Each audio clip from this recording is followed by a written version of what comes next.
eficaz.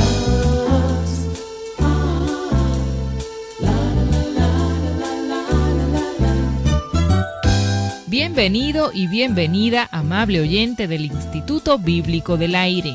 Continuamos avanzando en la serie de estudios sobre el Antiguo Testamento. Nuestro interés es que usted obtenga un mayor conocimiento de la palabra de Dios. Acompáñenos a descubrir enseñanzas extraordinarias. Ya Alberto Valle está listo para presentarnos la lección de este día. Preste mucha atención.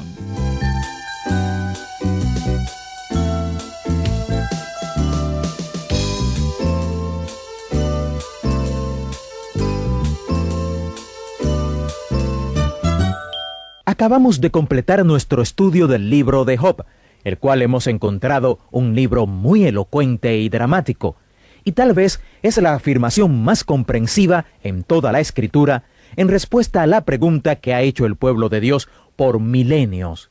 ¿Por qué sufre la gente? Ninguno de nosotros tiene mucho problema cuando los malos sufren, ¿verdad? Pero cuando personas buenas sufren, todos tenemos problemas, todos tenemos preguntas que deseamos nos sean contestadas. Y el pueblo de Dios ha estado preguntando por milenios, ¿por qué? Ahora, el libro de Job no es la única afirmación en la Escritura en respuesta a esa pregunta. Usted descubrirá al estudiar la Escritura que desde Génesis hasta Apocalipsis, la Biblia trata el problema del sufrimiento. Habiendo estudiado el libro de Job, sería bueno ver la relación del libro de Job con otros libros de la Biblia.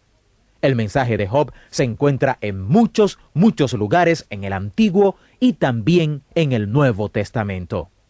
Compartiremos con ustedes unas 30 razones por las cuales el pueblo de Dios sufre, así que prepare bien sus oídos y también lápiz y papel, si le es posible, para que tome anotaciones. Primeramente descubrirá que las llamadas epístolas generales al final del Nuevo Testamento, en su introducción, tratan el problema del sufrimiento. Cuando Pedro, por ejemplo, escribe sus epístolas, él menciona el sufrimiento muchas veces. Él menciona el sufrimiento 14 veces en Primera de Pedro. Y Pedro escribió mucho sobre el sufrimiento porque él sabía que las personas a las que él le estaba escribiendo estaban sufriendo para el tiempo en que él les escribió. Pero ya que él estaba en Roma y sabía que la persecución que estaba comenzando en Roma se extendería hacia las provincias, sabía que el sufrimiento de esas personas aumentaría grandemente, y por eso él les habló mucho en sus cartas sobre el sufrimiento.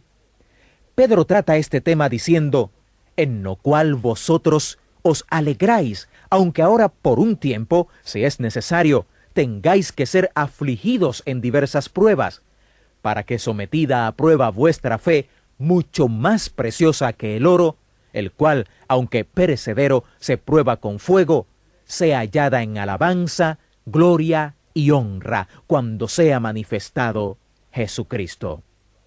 Así que Pedro les está diciendo a estas personas que están sufriendo y quienes van a sufrir mucho más, que hay un propósito en su sufrimiento.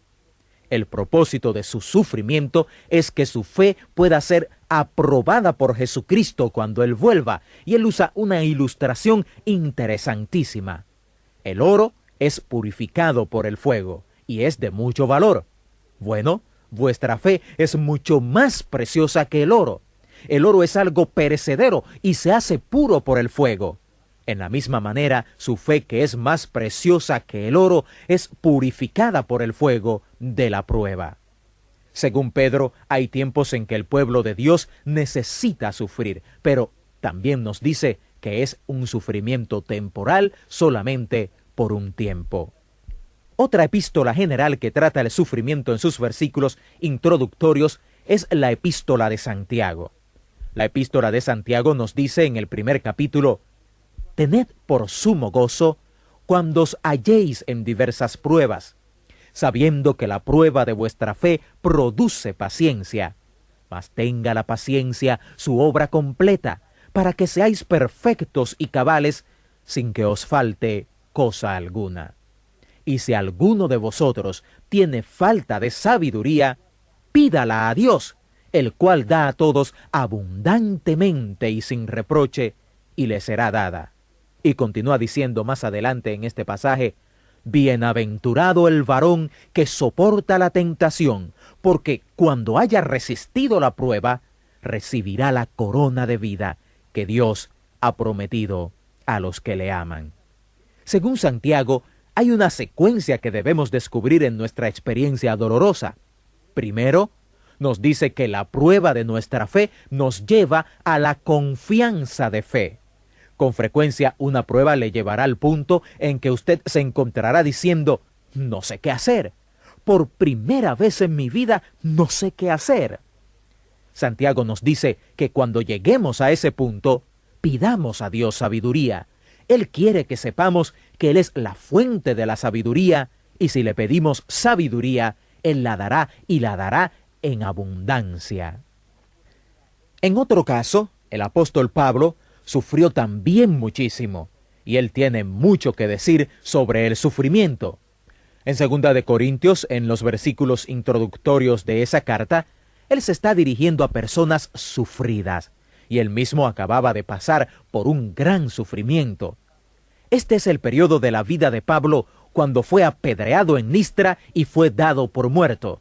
Y está escribiéndole a los corintios sobre su sufrimiento y el de ellos cuando dice lo siguiente: bendito sea el Dios y Padre de nuestro Señor Jesucristo, Padre de misericordias y Dios de toda consolación, el cual nos consuela en todas nuestras tribulaciones, para que podamos también nosotros consolar a los que están en cualquier tribulación, por medio de la consolación con que nosotros somos consolados por Dios. En este pasaje, Pablo nos está diciendo que Dios es la fuente de toda consolación. Muchos de nosotros pasamos por la vida ignorando esto. Sencillamente no sabemos que hay consuelo en Dios. Con frecuencia el sufrimiento nos lleva a Dios y hacemos entonces el gran descubrimiento. Es posible tener una relación con Dios de tal manera que el solo hecho de estar relacionado con Dios nos da consuelo. Según Pablo, entonces, hay consuelo en el solo hecho de conocer a Dios. Y este es un consuelo muy precioso, ¿sabe? Dios está allí, y Dios es la fuente de toda consolación. Y Él no quiere que pasemos por la vida sin descubrir que Él está allí, y por eso permite en ocasiones una experiencia dolorosa para que descubramos que Dios es la fuente de toda consolación. Es posible que Dios lo lleve a usted a sufrir de tal modo que no pueda ser consolado por alguien más, sino solamente por Dios. Dios es el único que puede consolarle. Hay una segunda explicación para el valor del sufrimiento en este pasaje. Pablo dice que cuando uno aprende esto, cuando el sufrimiento lleva a una persona hasta Dios y descubre el consuelo que hay en el solo hecho de tener una relación con Dios, uno se convierte en un consejero calificado.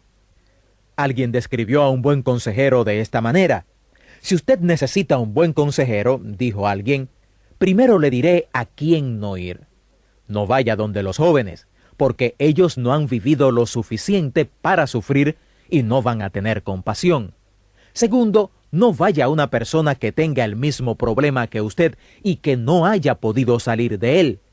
Si usted está tratando, por ejemplo, de salvar su matrimonio, no vaya a alguien que va por su tercer matrimonio. Si quiere un buen consejero, busque a alguien que haya tenido el mismo problema que usted y que haya salido airoso, victorioso. Ese será su mejor consejero, su consejero calificado. El apóstol Pablo dice que cuando Dios permite este sufrimiento en su vida que le lleva a Dios y le fuerza a buscar la consolación que solo puede encontrarse en Él, entonces, cuando uno encuentra a alguien que está sufriendo, ya uno sabe hacia quién dirigirlo para que encuentre consuelo. Dicen que un evangelista sencillamente es un pordiosero diciéndole a otro pordiosero dónde está el pan. Esto también se aplica al consejero. El consejero es una persona herida diciéndole a otra persona herida dónde puede encontrar la cura para sus heridas, la sanidad, el consuelo. ¿Qué es lo que lo convierte en un consejero calificado? El sufrimiento, por supuesto. No hay otro camino. La palabra compasión significa sentir con. ¿Cómo se puede sentir con la gente si usted nunca ha sentido lo que ellos sienten? ¿Cómo se puede tener empatía o compasión por la gente? Pablo nos dice en Corintios, en los versículos introductorios de esa carta, que ese es también uno de los valores del sufrimiento. Produce consejeros calificados. ¿Está usted sufriendo, mi querido amigo? ¿Está usted sufriendo, mi querido hermano? La primera pregunta que debe contestar en su vida para encontrar el desahogo y el alivio a su sufrimiento es: ¿tiene usted una relación personal con Dios? Una relación verdadera, sincera, una relación de comunión estrecha. Dios es el Dios de toda consolación. Y nuestro sufrimiento encuentra significado en una relación plena con Dios. No estamos sufriendo al azar.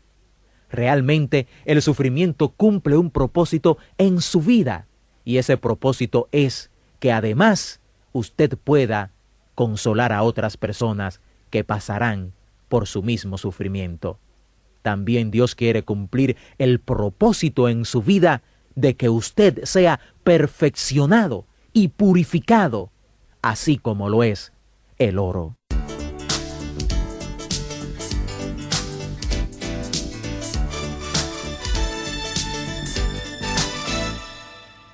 Gracias por haber participado en esta clase del Instituto Bíblico del Aire. Solicite gratuitamente a vuelta de correos notas de esta interesante serie sobre el Antiguo Testamento. También nos gustaría saber en qué forma estos estudios son de utilidad para usted. Escríbanos al Instituto Bíblico del Aire, apartado 2805, Miami, Florida, 33265, Estados Unidos, o al correo electrónico iba@transmundial.org. Dios le bendiga y hasta nuestro próximo encuentro. Instituto Bíblico del Aire, capacitando para el servicio eficaz.